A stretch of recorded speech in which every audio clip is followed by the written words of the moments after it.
안녕하십니까. 저는 이번에 GMS 제13대 이사장에 당선된 전주 양정교회를 섬기는 박재신 목사입니다.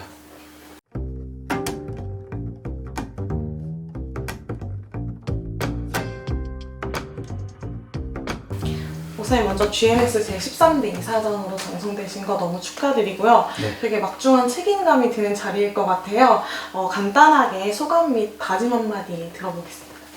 예. 많은 분들이 축하해 주셨는데, 사실 축하받기보다, 되는 것이 중요한 게 아니고, 어떻게 하느냐, 어떤 이사장이 되느냐가 더 중요하다고 생각을 해서, 사실, 기쁘지만, 또 사실 어깨가 많이 무겁습니다.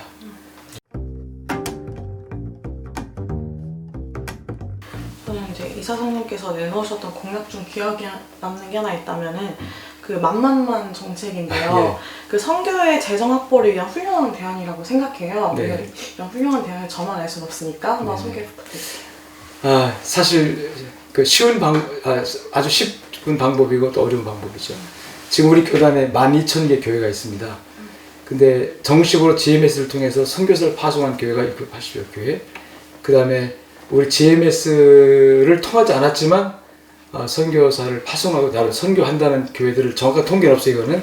그러나 제가 볼 때 한 1,000개 교회 잡고 나머지 11,000개 교회는 나름대로 이제 선교를 하지만 그렇게 뜨겁게 열정적으로 선교하지 않는다고 생각을 해요. 그래서 좀 넓게 잡아서 2,000개 정도는 선교에 참여한다고 치고 10,000개 교회가 선교에 무관심하거나 내지는 열심히 없는 그런 교회라면 사실 이 교회들을 깨우는 게 정말 중요하다.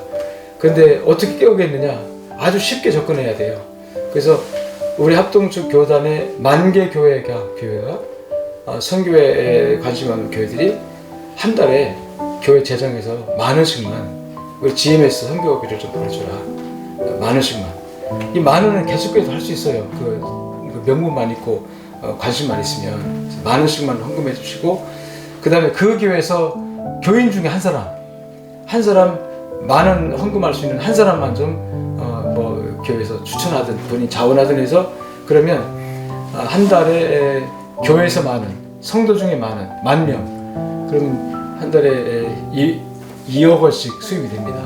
2억 원씩. 그러면 현재 우리 GMS 운영하는 경상기 재정의 1년에 예산이 30억이에요. 그러면 어마어마한 재정입니다, 이게. 그래서 어떻게 우리 총회 전체가, 교단 전체가 이 한 교회가 10,000원씩, 그 다음에 그 교회에서 한 교인이 10,000원씩 하는 것을 어떻게 이제 실천에 옮길 것인가가 중요한 관점이고, 그래서 이번에 우리 25회기 아마 임원회와 더불어서 전체 이사들이 이 부분에 좀 관심 갖고 전력 투구하면 제 임기 2년 동안에 몇 프로 달성할지 모르겠어요.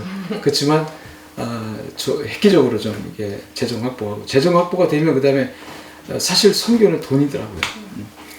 재정이 되어야 선교가 되더라고요. 그래서 GMS가 재정이 넉넉해지면 지금 현안을 갖고 있는 선교사들이, 지금 파송교회 없는 선교사들이 지금 300개가 가족이 돼요. 그런 선교사들, 그리고 노후 문제라든지 또 자녀 문제라든지 또 응급상 발생했을 때 응급 대처하는 것들 전부 다 돈으로 들어가는데, 그런 부분에 있어서 상당히 GMS가 재정 확보가 되면 아마 GMS가 상당히 그 활력을 갖게 될 것이다. 그런 상황에서, 그래서 아마 말씀한 것처럼 이게 단순 계산으로는 굉장히 쉬운데 실질적으로 추진하다 보면 아마 그게 쉽지 않을 거다 생각을 해요. 그러나 이제 또 도전해야죠. 그렇죠. 예. 그 하나님의 지성 명령이자 총회 세계 선교를 담당하고 있는 GMS가 앞으로 어떠한 방향과 목적성을 가지고 나아갈지 되게 궁금한데, 이거에 대해서 한 말씀 부탁드립니다. 지금 아시다시피 전 세계적으로 선교가 위축되고 있어요. 코로나 이후에 더욱 그렇고. 그래서 이 시점에서 정말 획기적인 어떤 대안이라든지 이런 것을 제시하지 않으면 어떤 위기에 오겠다 싶은 위기감에 좀 있고, 그래서 지금 98개국에 약 2,600명 정도의 선교사를 파송하고 있는데, 이런 선교사들을 동력화해서 다시 한번 선교의 어떤 그 부흥을 일으킬 수 있는 그런 여러 가지 계획들을 좀 연구하고 또 그렇게 해보려고 나름대로 생각을 가지고 있습니다. 예. 그 교계 선교 전문가들이 한국교회가 5년 안팎으로 되게 선교 위기가 다가온다. 선교사들 70%는 이제 퇴직을 앞두고 있고 파송되어야 할 젊은 선교사들은 매우 감소하고 있는 상황이라고 말하고 있는데 되게 선교적 위기가 지금 한국교회에 다가왔는데 이걸 어떻게 대응해 나가요? 그건 현실이에요. 현실인데 그 거대한 흐름처럼 우리 현실을 우리가 어떻게 막아낼 수는 없어요. 밀물 같아서. 그러나 상황 속에 있지만 저는 이제 어떤 양적 선교보다 지금까지는 양적 선교를 굉장히 강조했고 또 자랑스러워했고 그랬는데 그 양적인 것보다 질적인 부분에 또 관심을 가져야 된다 생각을 해요. 그래서 어떤 사역에 초점을 맞추는 것보다 이제는 그 사람에게 초점을 맞추는 선교사에게 초점을 맞추는 그래서 소수 정예 부대가 이게 움직일 수 만드는 그런 선교 정책을 좀 가져야 된다 이런 생각을 갖습니다. 한국교회도 목사님이 말씀하신 것처럼 코로나로 인해서 타격을 많이 입었잖아요. 그래서 이제 선교에 관한 의식이 사실 약해지고 있는 게 그렇죠. 현실이잖아요. 그러면 한국교회 관심을 다시 선교에 집중하기 위해서는 어떻게 해야 될까요? 이게 선교는 사실 본질이죠. 근데 사실 한국교회가 이 본질을 놓쳤어요. 60년대, 70년대 지나면서 엄청 부흥을 했는데 부흥이 목적 그 자체가 됐죠. 그래서 부흥한 다음에 무엇을 해야 될지에 관한 비전이 없었어요. 그러나 이제 지금 이런 선교가 위기에 왔다 하지만 교회가 본질을 붙잡으면 저는 분명히 성령께 역사하시라 믿어요. 성령이 역사하시면 아무리 환경 어려워도 어떤 하나님의 역사가 나타나니까. 근데 이제 문제는 교회가 본질을 놓치는. 교회 본질은 영혼 구원이고 선교예요. 아무리 어려워도 선교를 놓지 않으면 그 다음에 하나님의 영역에서 하나님 역사하실 거다. 우리가 이 시기에 다시 한번 그 선교의 붐을 일으키려고 하면 결과적으로 하나님의 성령의 역사, 성령 역사는 이벤트로 오는 게 아니에요. 그래서 그런 성령 역사를 기대하면서 본질을 붙잡고 나가면 하나님 역사하실 거다. 저는 그런 확신을 가지고 있습니다.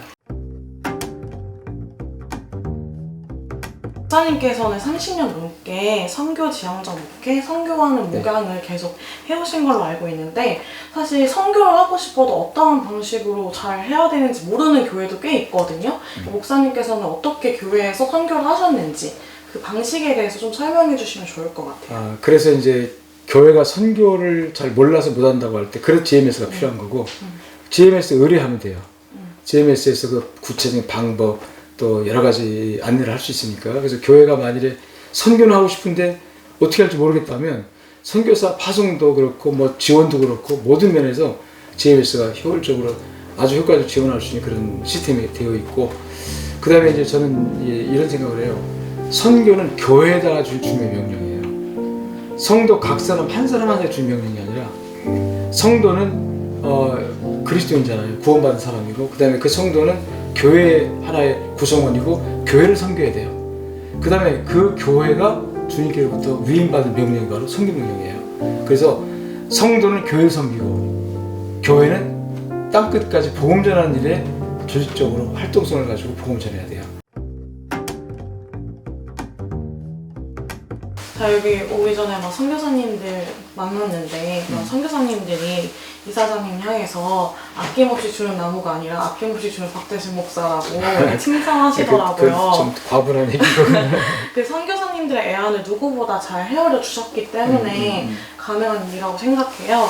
이에 대해서 한 말씀 부탁드립니다. 이제 저는 마인드가 중요하다고 생각해요. 이제 선교 마인드라고 하는데 선교사가 누구냐, 그 선교사를 바라보는 관점 누구냐 할 때 늘 나는 우리 교인들한테 얘기하지만 제 마음 자체가 그래요. 선교사가 누구냐? 결국 주님께서 나를 보고 땅끝까지 가서 복음 전파라고 했는데 내가 가야 한다 거기를.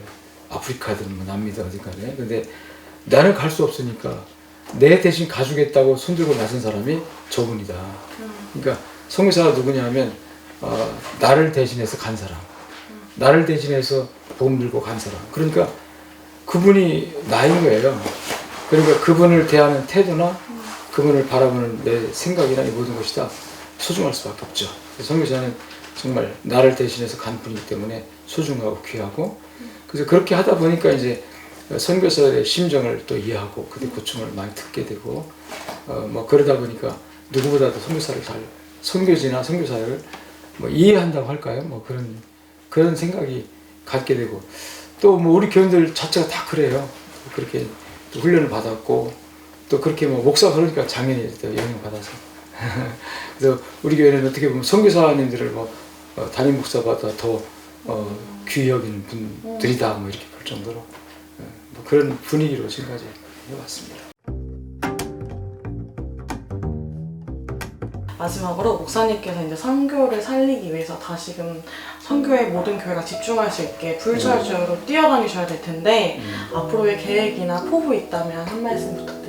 이렇게 제가 이사장이 되었는데 사실 어깨가 참으로 무겁습니다. 나름대로 다들 이 코로나의 위기를 통과하면서 교회들이 다 어렵고 힘든 상황인데, 또 선교는 결국 나에게 내가 받은 은혜를 나누는 것이어서 나눈다는 것이 쉽지는 않습니다. 그래서 우리 교단의 목회자들께서, 목사님들께서 선교가 과연 본질이고 또 선교해야 된다는 마인드를 다 가지고 계세요. 그렇지만 어떻게 할지 몰라서 또는 어떤 도전을 받지 못해서 이제 아직 선교에 열정을 가지지 못하고 있다면, 우리 GMS를 통해서 GMS와 함께 선교를 한번 열어갈 수 있도록 제가 열심히 안내해드리고 또 도와드리고 또 협력할 그런 마음을 가지고 있습니다. 우리 교단에 대한 하나님의 기대가 있다고 저는 확신합니다. 그래서 지금 우리 12,000교회가 제가 말씀한 것처럼 정말 만만만 선교운동에 정말 동참해 주시면 개척교회라도 한 달에 10,000원은 선교비를 낼 수 있습니다. 그리고 그 많은 선교비 낸 것 때문에 나도 우리 교회도 선교하는 교회다, 그렇게 자부심을 가질 수 있으니까 우리 교단 안에 있는 모든 교회가 정말 한 달에 10,000원, 또 그 교회 성도 한 사람이 10,000원, 그렇게 해서 우리 GMS 선교를 좀 같이 함께 동행할 수 있도록 우리 모든 우리 교단의 목사님들, 우리 또 장로님들 같이 기도하면서, 우리 GMS가 교단 선교부니까 GMS가 잘하는 것은 교단의 기쁨이고 교단이 잘하는 것이 되니까 우리 모든 GMS가 또 성공하면 우리 각 GMS를 후원한, 한 달에 10,000원이라도 후원한 그런 교회들이 선교 성공한 거니까 그런 마음 가지고 우리 열심히 좀 지원해 주시면 제 임기 2년 동안 정말 잘했다 칭찬받는, 하나님께 칭찬받아야 되겠지만 우리 교단의 모든 이사님들과 우리 총대님들과 그리고 교단에 속한 모든 성도들에게도, 목사님들에게 또 잘했다 칭찬받을 수 있는 그런 임기를 잘 해보려고 하니까 적극적으로 도와주시고 기도해 주시고 함께 해주시기를 간절히 부탁을 드리겠습니다. 감사합니다. 목사님 오늘 끝까지 귀한 말씀 해주셔서 감사합니다. 네.